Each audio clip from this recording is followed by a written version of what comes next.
All right. Hello, everyone, and welcome back to the Authors Impact Hub podcast. I am your host, Juanita Woodson, and I am excited to bring on with us another author. Of course, we always let the authors do their own introductions. So I have on with us today, we have on with us Dr. Theresa A. Smith. I don't think that anyone can introduce us better than ourselves. So which is why I always let the authors do their own intro. So she's going to introduce herself very briefly, not give you too much because we're going to get into some Q&A. So I'm going to pass it over to you if you can tell us a little bit about yourself and the title of the book that we'll be discussing. Thank you, first of all, Juanita, for having me. I am delighted to be on the Authors Impact Hub. I am Dr. Theresa A. Smith, Dr. TAS. I'm an educator, I'm a coach, a transformational speaker, and I'm the author of 9 books. Each one of my books have been designed to help you turn your pain into your purpose. I advocate for transformation through truth and healing. My whole platform is that we can transform, and it's up to us. We have to take that responsibility. And today we're going to be talking about my book, Stronger, How Overcoming Life's Adversity Can Push You into Your Purpose. It is the second edition of the book. And it's basically a guide to reclaiming your power, your peace, and your purpose. Yes, absolutely. I love that. So before we get into our Q&A, what's one thing that brought you joy over the past weekend? Oh, so many things, but having a grateful heart. Um, I've always been grateful, but I've started to make it a practice just walking through the house saying, thank you for this, thank you for that. And I think that when we do that, it opens us up to see life totally different. And so for me right now, the thing that has brought me the most joy over the last week has been just being grateful for everything that's happening in my life and happening for me, because that's the way I want to look at life. Yes, absolutely. And I know with all the crazy things going on in the world, just finding one thing to just hold on to, that can just change your whole perspective, right? I love Absolutely. that. Yes, ma'am. So we're going to get into our rapid fire session, right? Okay. Listen, so what inspired you to write this book in this season of your life? I wrote Stronger, the first edition, I think it was 2017 is when it was released. And I was a different person then, and I've grown so much. And a friend of mine, he said, you don't even look like the person that's on the book cover. And I looked at it, I'm like, well, you're right. I don't look like that person anymore. And I've changed so much. And I think that when I wrote the first edition, I was still in that survival mode, just sort of like getting everything out. The second edition comes from a place of deeper introspection. I'm armed with more knowledge now, and I understand that even though I'm stronger, I'm always becoming stronger because it's not a destination. So it's a process. And I thought I needed that reminder of my own resilience, and it would also help me to help other people to realize that they have the resilience or that grit in them, but it just has to be massaged so they can bring it out. Yes, you don't look like what you've been through, right? Don't you love when people say that Oh, to? yeah. I love that. So, what's one life lesson that shaped your mission of turning pain into purpose? Well, just to piggyback on what you said, I don't look like what I've been through, and nothing that we go through is wasted. The way I look at it is even Mhm. those most powerful things, those parts of our journey that we really don't want to talk to people about, they're stepping stones to what I like to think of is our choosing not to hide. Look at it as an open doorway, and it's a way for us to heal and perhaps find things that have been dropped in us that hadn't been awoken yet. And, we talk about staying awoke or being awake. We need to look at our pain as a way to kind of light that fire under us. Also, I have to remind folks and myself, just because I experience pain, it doesn't mean I'm powerless. It's that thing that can push us. And we've got to understand we all have a divine assignment. but we have to be open to it with our ears and with our eyes and with our heart. Yes. And I think that goes back to, right, just grabbing one thing to be grateful. One thing. Yes, I love it. So then what is one practical strategy from Stronger that listeners can apply right now? Now, the book is entitled Stronger: How Overcoming Life's Adversities Can Push You into Your Purpose. I think that I would say to our readers and our listeners today that start with an affirmation, one affirmation every day. It may be, I'm not my past. Okay. I'm not my past. I'm not my past. Say it over and over. If you got to write it, you got to record it on your phone so that you could hear that. Then, if you wanted to journal that one thing, and I go back to that because I've been doing this, what am I grateful for? Write down that one thing that you're grateful for, and then that one truth you're declaring into your future. So, I'm not my past. I'm grateful to be able to move around on my own accord. I am not limited. I will not be limited by XYZ, whatever that XYZ is. And when you bring those things together, and then what I would then say in with that affirmation, I'm not my past, it's almost like a sandwich. You started with something good, talked about something that, we're trying to overcome a few little things here because you got what you're grateful for. And then, I'm trying to overcome something, but I'm going to end with, I'm not my past. And I think once you do that over and over again, it gets into our DNA and we're able to believe it, not just with our eyes, our ears, but with our heart. Because remember, the heart pumps throughout our body. So when we start pumping it throughout our body, it goes everywhere. Yes, absolutely. Learning to speak life to yourself. I love that. So what do you wish more people understood about healing and transformation?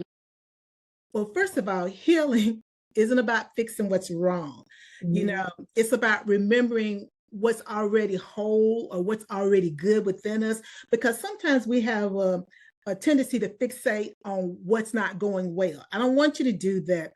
Also, I want you to remember that healing is a linear process.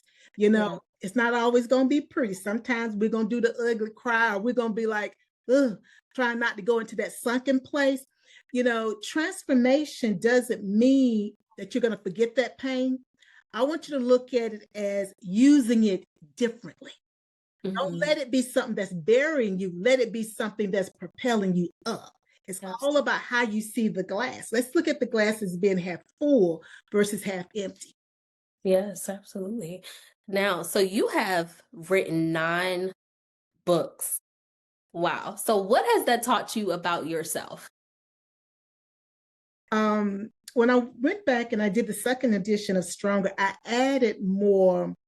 I call it my little workbook, the questions, because I'm always reflecting. And so I added more of that in the second edition. So what I've learned from my work is that I'm more than a survivor. I'm a truth teller. I'm a bridge builder, hopefully for others. And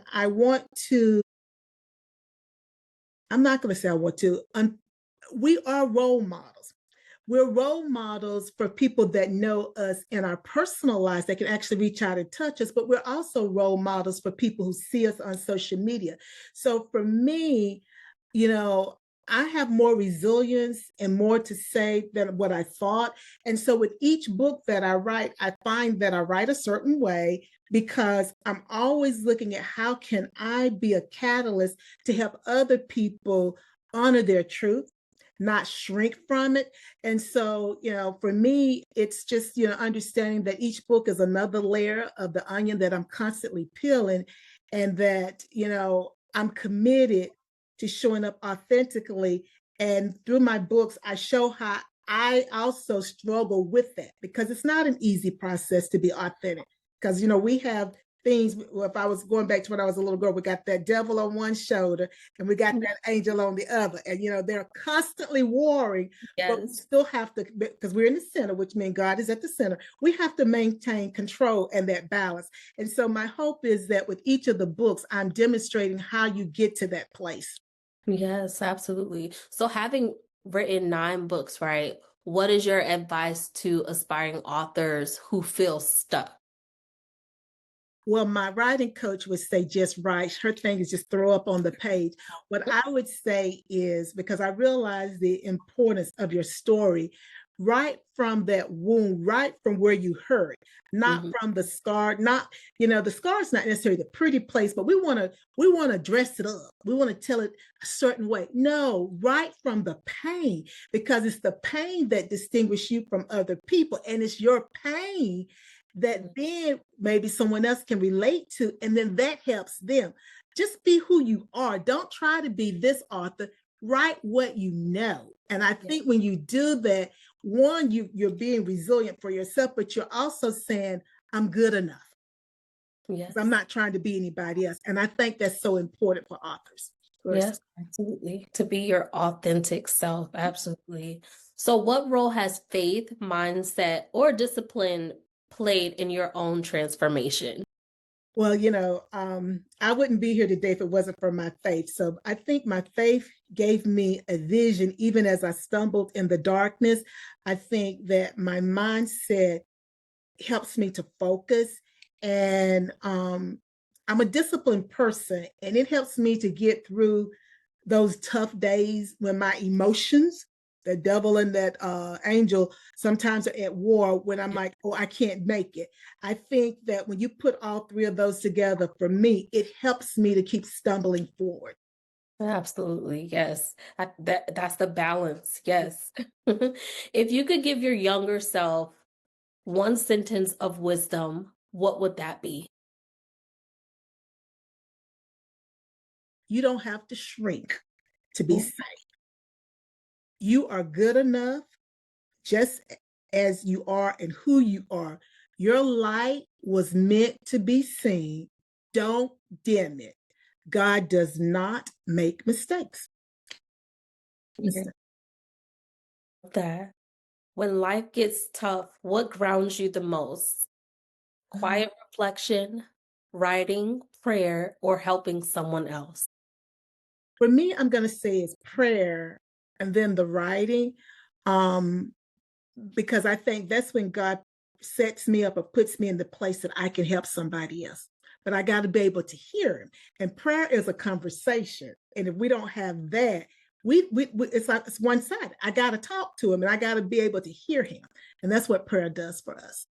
Yes, I love that. This has been amazing. So, how can listeners connect with you, get your books, and follow your journey? The easiest way to follow me is to follow me on IG, Dr. Theresa A. Smith on IG. My bio is there, and from there it takes you to my books that are on Amazon, to my other social media platforms. And please, you can email me, reach out to me. I love to talk with audience, because what it does for me is it gives me an idea of what people's needs are. So I'm one of those folks, I need to hear that, so that as I'm working on my message, I can tailor my message to make sure it's meeting folks' needs. So please feel free to do that. Yes, absolutely. So, I love to end the show with this last question, and that is, how do you want your work, your books, to impact the world? That's a tough question. I want stronger and my transformation and all of my books. I want them to be a mirror, Mhm. um, that reminds people of who they really are. They're not their circumstances, their current circumstances, they're not their past. Whatever happened to them, that's not who they are. Mhm. And I want my work to leave a legacy of healing, unapologetic truth, your truth, power, and an empowered purpose. We each have a purpose in life, and it's empowered. But we have to hold on to it. We got to grab it and hold on to it. And I want my books to be maybe those stepping stones to help folks to get to that place. And to me, I feel like my God would be pleased that I did what he sent me here to do. Yes, absolutely. That's beautiful. I love that. So, listeners, make sure that you go and connect with Dr. TAS. Am I saying that correctly? Thank you for asking. It's TAS. Think of TAS. T-O-Z, TAS. Okay, Dr. TAS. I want to make sure I say it correctly. That's very important. Make sure that when you listen, you leave a takeaway, right? I always ask that you do that. Drop a comment in the comment section. Follow her on Instagram. When you go and order the book, make sure you leave a review. You know how important that is for us as authors. And make sure you like, subscribe, and share. Share this episode with someone who needs it. And then make sure that you grab one thing and hold on to that piece of gratitude to carry you through the week. As always, thank you for tuning in to the Authors Impact Hub. Stay tuned for the next episode. Take care.